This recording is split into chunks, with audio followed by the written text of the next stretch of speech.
Conversas com milionários despertos. Trechos de Hypnotic Gold, série de entrevistas realizadas por Joe Vitale. Para mais detalhes, consulte o site em inglês www.hypnoticgold.com. Paul Zanni Pilzer foi assessor econômico de dois presidentes norte-americanos e é mundialmente conhecido por prever tendências e acontecimentos de grande impacto na economia. Escreveu 5 best-sellers, entre eles Unlimited Way Out, e neste Trillion e Wellness Revolution. Seus livros foram publicados em 24 idiomas. Pilzer iniciou vários empreendimentos. Ganhou seu primeiro $1 milhão antes dos 26 anos e antes de completar 30 anos já tinha $10 milhões.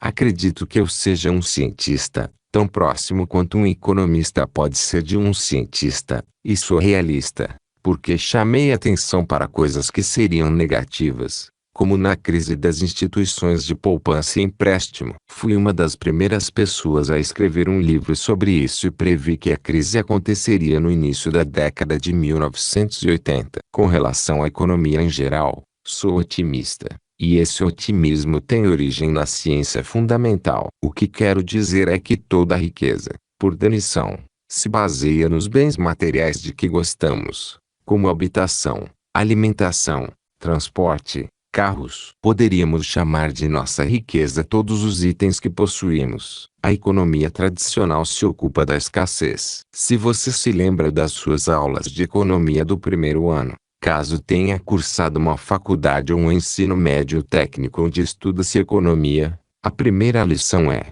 a economia é o estudo da escassez. Os velhos economistas, e muitos economistas atuais, afirmam que é um suprimento limitado de terra, minerais e riqueza, bem como de água potável e petróleo, e explicam como precisamos tirar de uns para dar para outros. Sempre gostei dessa analogia. Mas na verdade a economia é a maneira como pegamos a riqueza de um país e damos para outro, ou tiramos de quem não tem e damos para quem tem. E quer você chame isso de comunismo, capitalismo, socialismo ou qualquer outro ismo, o estudo da economia é, de fato, o estudo da escassez. Isso me incomodou tanto que acho que devo explicar a razão do incômodo. Meus pais, imigrantes do leste europeu, batalharam muito e tentaram encontrar significado e coerência em tudo o que viam nos Estados Unidos, mas nunca conseguiram. Meu pai trabalhou a vida inteira, 6 dias por semana, 12 horas por dia, e nunca conseguiu dar muito conforto para a família. Sob o ponto de vista dele, como seria de se esperar, nunca acumulou uma riqueza que lhe permitisse parar de trabalhar, de modo que trabalhou até o dia em que morreu. Ele me mandou para a faculdade e, mais tarde, fui estudar economia na Wharton Business School. Por quê? Porque era isso que as pessoas que eu mais amo queriam. Começando pelo meu pai. Como você ficar rico? Como todos ficamos ricos. Quando entrei na Wharton eu disse: isto não tem a ver com a forma como ficamos ricos. Isso tem a ver com tirar de outras pessoas e ficarmos ricos. Porque o estudo da economia é o estudo da escassez. De qualquer modo, examinei meu passado imigrante, que começou na década de 1950 nos Estados Unidos. Todas as vezes que eu vi uma terra desocupada sendo preparada para a construção, na minha infância, eles usavam terrenos improdutivos por toda a Long Island e Westchester para construir grandes conjuntos habitacionais. Eu pensava, ninguém vivia ali antes. Eles não tiraram ninguém das suas casas. Nós nos mudamos de um pequeno apartamento em uma área pobre para uma boa casa em Long Island, e o mesmo aconteceu com todos os meus parentes e com muitas outras pessoas. Vi toda essa riqueza sendo criada nos Estados Unidos sem que nada fosse tirado de alguém. Depois, é claro, comecei a fazer os cálculos e percebi que a economia está errada. A base da economia, ou seja, o estudo da escassez, está errado. Deveríamos estar estudando teorias de negócios que explicassem o que realmente está acontecendo. Como estamos nos tornando uma sociedade cada vez mais rica a cada ano e mais pessoas estão compartilhando essa riqueza. É por isso que eu tive que desenvolver, originalmente no livro Unlimited Way Out, há 15 anos, há 17 anos, uma nova teoria econômica baseada na abundância, baseada na capacidade da tecnologia de nos proporcionar uma riqueza abundante e limitada. Então, voltando ao assunto, não sou exatamente um otimista, sou um realista. Porque toda riqueza, e esta é uma equação essencial presente em todos os meus livros, é o produto dos recursos físicos vezes a tecnologia. R igual a RF, recursos físicos, vezes T, tecnologia. R igual a RF vezes T. Não se trata da quantidade de terra cultivável que você tem, embora a história do mundo durante mais de 5.000 anos tenha sido sobre como matar o vizinho ou tomar as terras dele. Trata-se da quantidade de alimentos que você produz por hectare. Tomando um exemplo nos Estados Unidos, aumentamos a produtividade por hectare das terras cultiváveis em até 100 vezes entre 1930 e 1980. Ou, colocando de outra maneira, saímos de 30 milhões de agricultores em 1930, que mal alimentavam 100 milhões de pessoas, para 6 milhões de agricultores em 1980. O número de agricultores é muito menor agora. Sua produção alimenta mais de 300 milhões de pessoas. E há 40% a 50% mais comida. Riqueza é igual a recursos físicos vezes tecnologia. Desse modo, não se trata de quanta terra cultivável temos para produzir alimentos e sim de terras cultiváveis vezes tecnologia, o que significa a produção por hectare. Randy Gage é um guru da prosperidade e autor de numerosos best-sellers, entre eles Risky-Stine e Usaf. Vivemos na era mais notável da história humana. Nunca houve uma época melhor para gerar sucesso. Nunca houve uma época melhor para criar riqueza. Nunca houve uma época melhor para passar rapidamente da condição de quebrado para a condição de multimilionário ou multibilionário. Mas milhões de pessoas não sabem disso porque acreditam na conversa fada. Elas assistem aos noticiários, leem as notícias e perguntam: "Oh, você viu os índices de desemprego e inação?" Entenda que a sua prosperidade não tem nada a ver com seu emprego, seu chefe, a economia, com nada disso. Essas coisas são fatores, mas sua prosperidade é criada pela maneira como você reage a todos esses fatores. E foi por isso que escrevi Risky-Stine e Usaf. Quero que as pessoas realmente entendam isso. Esqueçam o pessimismo. Vivemos em uma época maravilhosa. Se você pudesse entrar naquele DeLorean com Michael J. Fox e escolher uma época para ir, você escolheria aqui e agora. Quando olhamos para o celular, os aplicativos do celular, a nuvem, a mídia social, a inteligência artificial, a clonagem, a engenharia biogenética, nos damos conta de que o que acontecerá nos próximos 10 ou 15 anos é mais do que o que aconteceu nos últimos 2.000 anos. Sim, haverá muitas oportunidades. Sim, será desafiante. Haverá pessoas nervosas, ansiosas, contrariadas. Entendo tudo isso. Mas cada um desses desastres traz consigo uma oportunidade correspondente.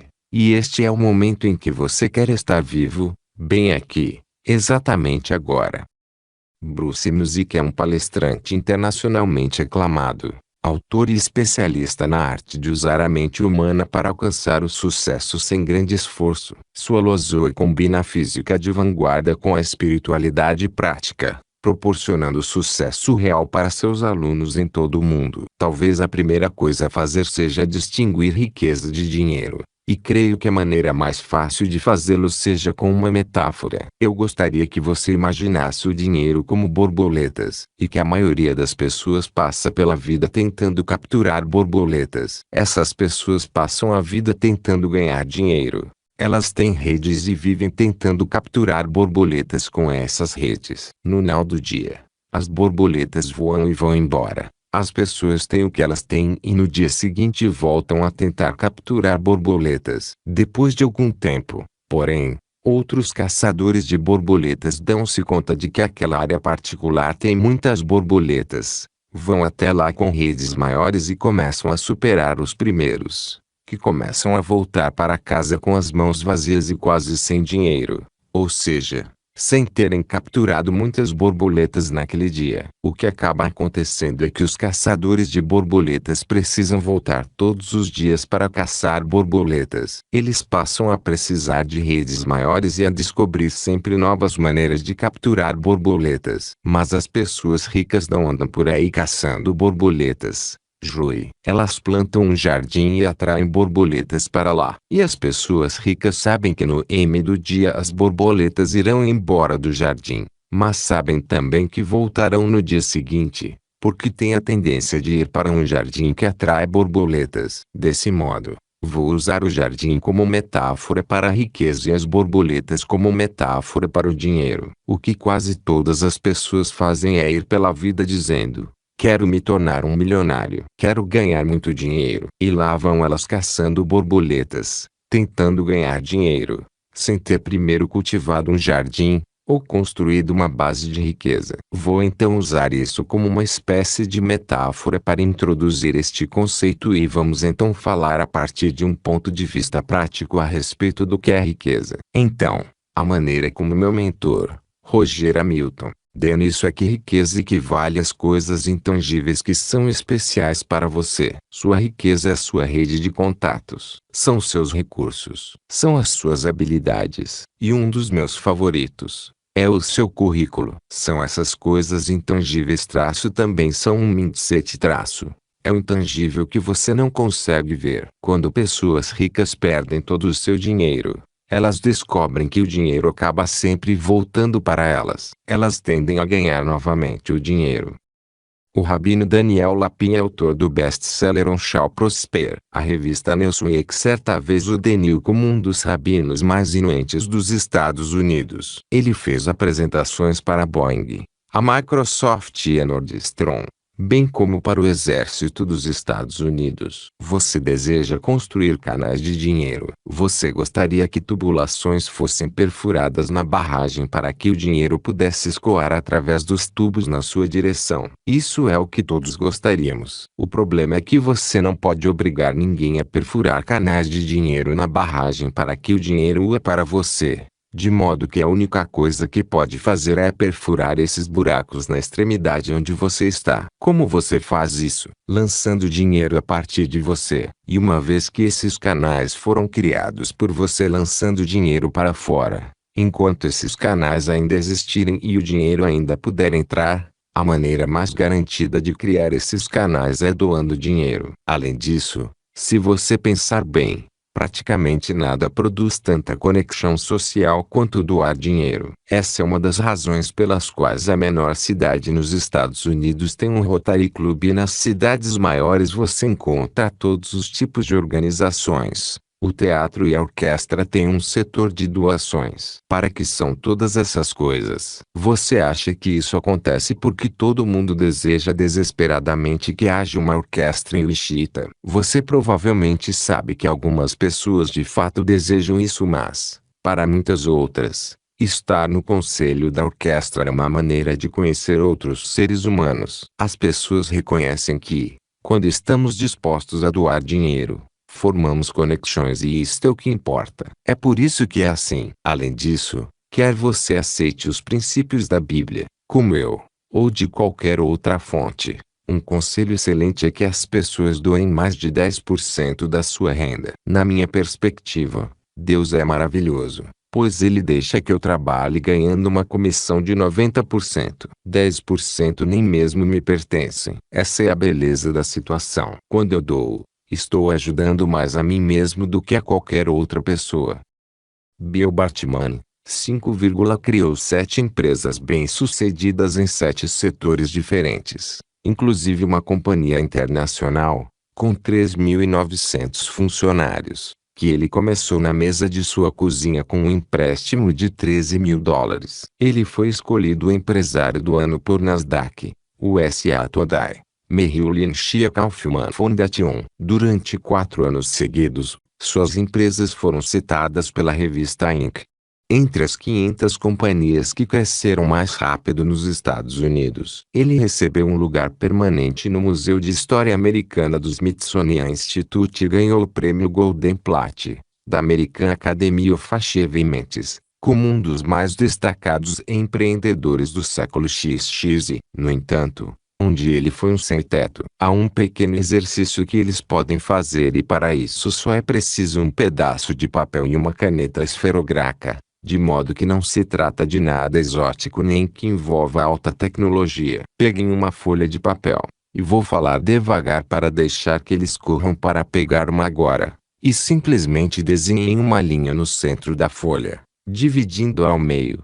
E escrevam no lado esquerdo a palavra fracasso. Nessa coluna, escrevam todas as vezes que deram uma mancada, todas as vezes que cometeram um erro, todas as vezes que estiveram no lugar errado na hora errada, tudo o que desejam que não tivesse acontecido. Não estou tentando fazer as pessoas se sentirem mal ou arrastá-las de volta para antigas memórias e arrancar a casca de antigas feridas. Quero apenas que elas relacionem as coisas realmente ruins que aconteceram em suas vidas e que passem alguns minutos fazendo isso. Acredite, as pessoas trarão à tona um monte de coisas com incrível rapidez. Em seguida, peço a elas que, do outro lado da linha, escrevam a palavra sucesso. Que escrevam todas as vezes que acertaram. Se fracassar é dar uma mancada, cometer um erro, então as vezes em que elas acertam não são um defeito, são algo positivo. Peço então que elas relacionem todas as vezes que acertaram,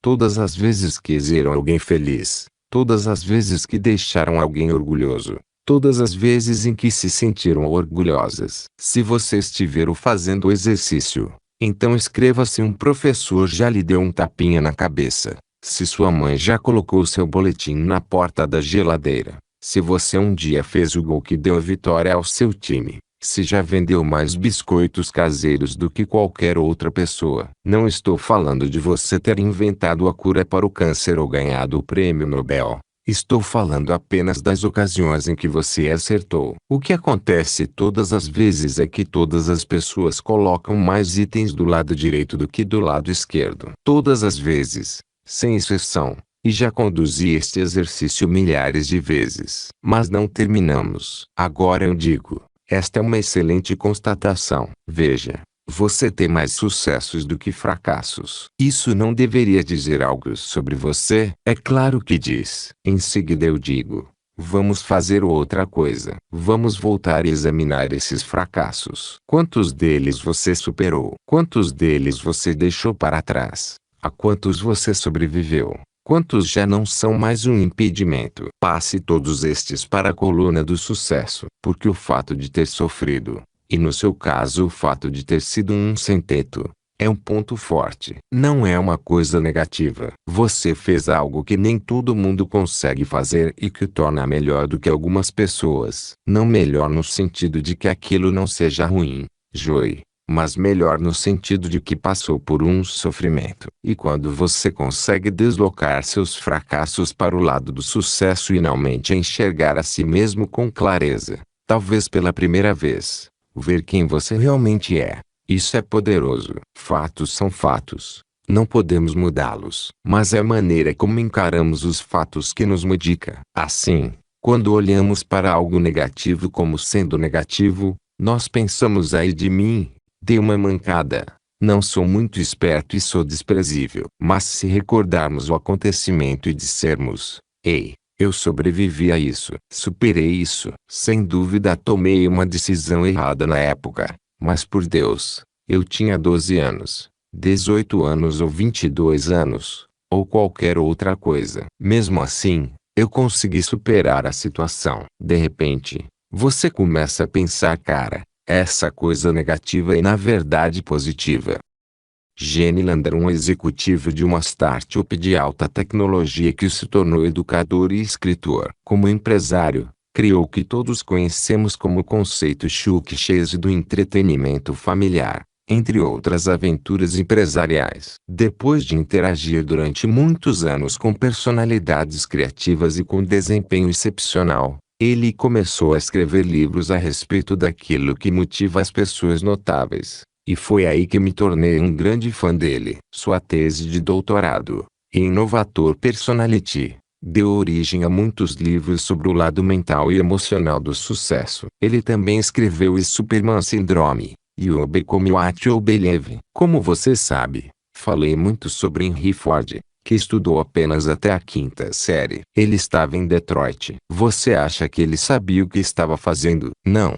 Na verdade, ele se meteu em uma séria enrascada porque o seu diretor financeiro pediu demissão e entrou com uma ação coletiva contra o cara em 1914, porque lixou o preço do Ford Modelo T abaixo do seu custo, o que se tratava de uma intuição.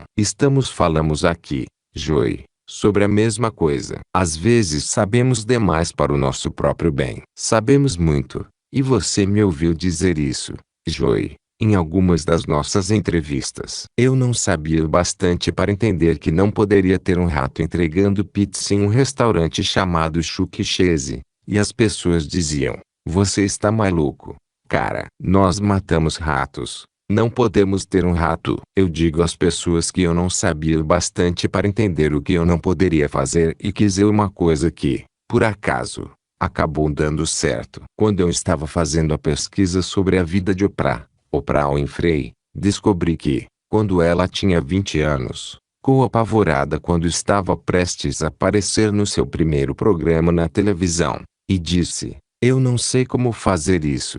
E se sentou. E muitos dos seus ouvintes podem estar pensando assim: como vou até lá e faço isso? Como vou lidar com isso e fechar este novo negócio? Bem, ela parou e pensou sobre tudo aquilo. Ela é muito inteligente, e disse: eu sei, hoje eu não sou Oprah. E eu tratei o tema com detalhes. Como você sabe, no meu livro Superman, temos quase que enganar a nós mesmos e adotar um modelo de vida de certa forma imaginário, onde vamos além desses medos, e não sermos nós mesmos. O que Oprah fez, disse ela, eu sei que esta noite não sou Oprah, sou Bárbara, porque naquela época Bárbara Walters era a mais famosa apresentadora de programa de entrevistas. E você sabe o que Oprah fez depois disso? Esta é uma história verdadeira, Joey. Seus ouvintes entendem isso. Ela se vestiu como Bárbara se vestia. Ela era do Tennessee e Bárbara de Nova York. Ela se vestiu como Bárbara. Ela aprendeu a andar como Bárbara.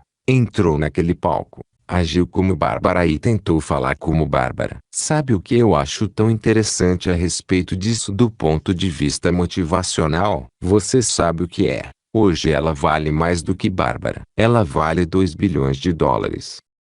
Arnold Patente escreveu muitos livros, entre eles You Can Have It All, que ainda está circulando. Patente também escreveu Journey, Money, e Treasure Bridges to Reality. Foi por isso que escrevi o livro Journey, para explicar como o jeito que vivemos é essencialmente o oposto do nosso estado natural. Os princípios descrevem, nosso estado natural e, no entanto, damos conosco vivenciando praticamente o oposto. E quando fui guiado pelo coaching que recebi, que me veio à mente descrever isso como fase 1 e fase 2. A primeira fase é a criação intencional de experiências opostas ao nosso estado natural. Assim, antes de chegarmos a esta encarnação, planejamos a família em que vamos ingressar, os sistemas de crenças, a existência e assim por diante. Desse modo, tudo se desenrola para que, quando cheguemos à experiência humana, tenhamos que desistir de ser quem realmente somos,